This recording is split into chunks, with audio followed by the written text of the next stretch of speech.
मरे राष्ट्र सारा भरे प्रेम से जो प्रभावी तुम्हारी तपो साधना। भारत अपने स्वाधीनता का 75वां अमृत महोत्सव मना रहा है और देश अपने अमर नायकों के बलिदान, कृतित्व और संघर्ष को याद कर रहा है। भारत के स्वाधीनता आंदोलनों को लेकर अनेक अध्याय एवं ऐतिहासिक तिथियां स्वर्णिम अक्षरों से लिखी गई हैं। भारतीय इतिहास के शिलालेख पर लिखी हुई ऐसी ही एक तिथि है 12 जुलाई 1922। इस वीडियो में हम स्वाधीनता आंदोलन में राष्ट्रीय स्वयंसेवक संघ के आद्य सरसंघचालक डॉक्टर केशव बलिराम हेडगेवार जी के महत्वपूर्ण योगदान के बारे में चर्चा कर रहे हैं। 1921 में महात्मा गांधी की अगुवाई में चले असहयोग आंदोलन में डॉक्टर हेडगेवार ने अपनी महती भूमिका निभाई। अंग्रेजों के साम्राज्यवाद का विरोध करने के लिए डॉक्टर हेडगेवार ने तन मन धन से आंदोलन में हिस्सा लिया। देश को स्वाधीन कराने के लिए डॉक्टर हेडगेवार अन्य क्रांतिकारियों की तरह जेल जाने से भी पीछे नहीं हटे। डॉक्टर साहब पर चले राजद्रोह के मुकदमे में उन्हें 1 वर्ष का कारावास सहना पड़ा। वे 19 अगस्त 1921 से 11 जुलाई 1922 तक कारावास में रहे। किस कानून के तहत अंग्रेजों को भारतवर्ष पर राज्य करने का अधिकार मिलता है, वो कानून अगर कहीं है तो बताओ। मैं तो आपके इस अधिकार को ही नहीं मानता, आपके कानून को भी नहीं मानता, आपके न्याय को भी नहीं मानता। तो जज ने उनको 1 वर्ष सश्रम कारावास की सजा देते समय कहा कि जिन भाषणों के कारण इन पर आरोप लगा है उससे ज्यादा ज्वालाग्राही भड़काऊ भाषण इनका बचाव का भाषण। 1922 में सबसे पहले कर्मवीर पाठक जी जेल से मुक्त हुए तथा उसके बाद अन्य लोग भी छूटते गए। डॉक्टर हेडगेवार 12 जुलाई 1922 को प्रातःकाल जेल से बाहर आए। आद्य सरसंघचालक जब कारागृह से बाहर आए तो मूसलाधार वर्षा हो रही थी। उस अवस्था में भी doctor Munje, doctor Paranjpe, doctor Nabhakhare तथा अनेक मित्र बाहर उनकी प्रतीक्षा कर रहे थे।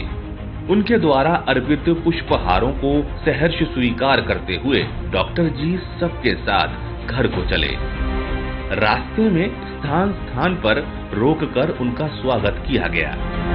उस समय के समाचार पत्र में लिखा था कि डॉक्टर हेडगेवार की देशभक्ति, देश के प्रति समर्पण और निस्वार्थ वृत्ति के संबंध में किसी के भी मन में शंका नहीं थी, परंतु ये सब गुण स्वार्थ त्याग की भट्टी में से निखरकर बाहर निकल रहे हैं। उनके इन गुणों को इसके आगे राष्ट्र कार्य के लिए 100 गुना उपयोग हो, यही हमारी कामना है।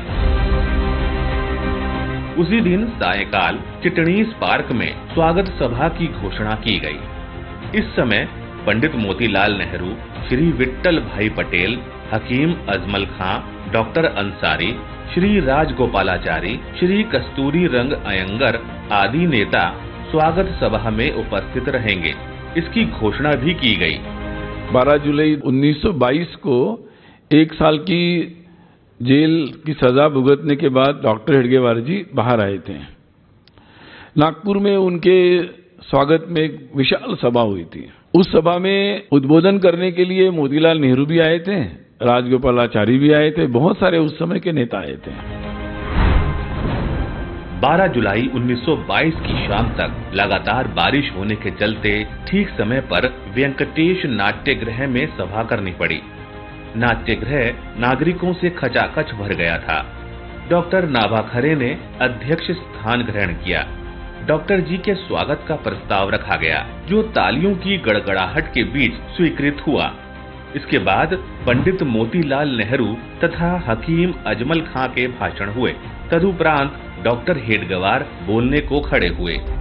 उनका छोटा सा किंतु अत्यंत मार्मिक भाषण हुआ। उन्होंने कहा, 1 वर्ष सरकार का मेहमान बनकर रह आने से मेरी योग्यता पहले से बढ़ी नहीं है और यदि बड़ी है तो उसके लिए हमें सरकार का आभार ही मानना चाहिए। देश के सम्मुख ध्येय सबसे उत्तम एवं श्रेष्ठ ही रखना चाहिए। मार्ग कौन सा हो, इस विषय में इतिहासवेत्ता श्रोताओं को कुछ भी कहना उनका अपमान करना ही होगा। स्वतंत्रता के लिए संघर्ष करते हुए मृत्यु भी आए तो उसकी चिंता नहीं करनी चाहिए। यह संघर्ष उच्च ध्येय पर दृष्टि तथा दिमाग ठंडा रखकर ही चलाना चाहिए।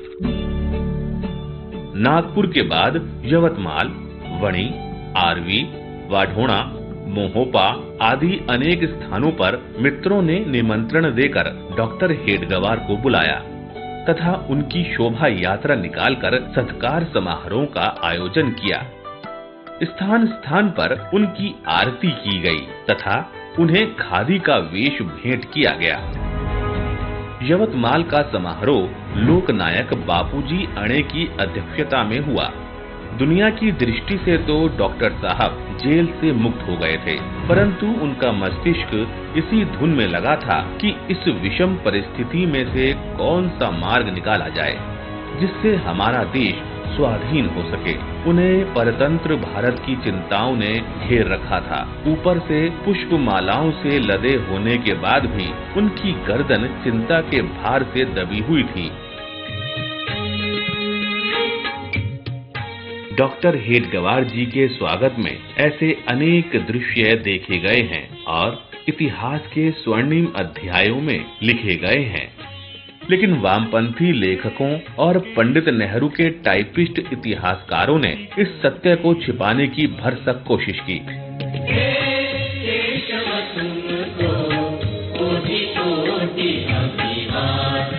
वो पंडित मोतीलाल नेहरू के उस स्वागत को भी भूल गए जिसमें उन्होंने स्वयं डॉक्टर हेडगेवार का स्वागत किया था।